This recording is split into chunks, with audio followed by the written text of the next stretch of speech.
Guys আজকে আপনাদের জন্য একটা খুবই গুরুত্বপূর্ণ একটা ভিডিও নিয়ে আসলাম। যারা ফ্রি ফায়ার আইডি কেনেন বা কিনছেন তারা এই জিনিসটা অবশ্যই দেখে নেবেন।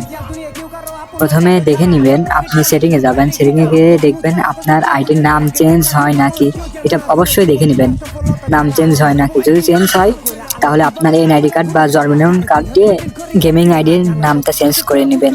আইডির কার্ড সরকারি কার্ডের সেম নাম দিয়ে নামটা চেঞ্জ করে নেবেন। তারপরে দেখবেন জন্ম তারিখ চেঞ্জ করা যায় নাকি। যদি চেঞ্জ করা যায় তাহলে আপনার ভোটার কার্ড দেখে আপনার জন্ম তারিখ দিয়ে দিবেন, আপনার সেম জন্ম তারিখ দিয়ে দিবেন।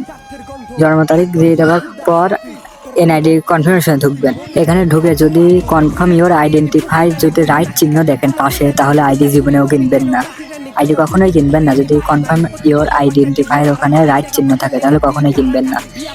আর আইডি যদি কিনে আপনারা অ্যাক্সেস রিমুভ করতে চান তাহলে আমার সাথে যোগাযোগ করবেন। আমার নাম্বার স্ক্রিনের উপর দেওয়া থাকবে, আমার হোয়াটসঅ্যাপে যোগাযোগ করবেন। আর এগুলা দেখে ভালো করে আইডি কিনবেন, না হলে আপনারা ঠকে যাবেন। আর আইডি আনলক করতে বা কোনো ধরনের সমস্যা হলে আমাকে জানাবেন, নাম্বার তো দেওয়া আছে। ভালো লাগলে সাবস্ক্রাইব করে দিয়েন আর একটি লাইক করে দিয়েন।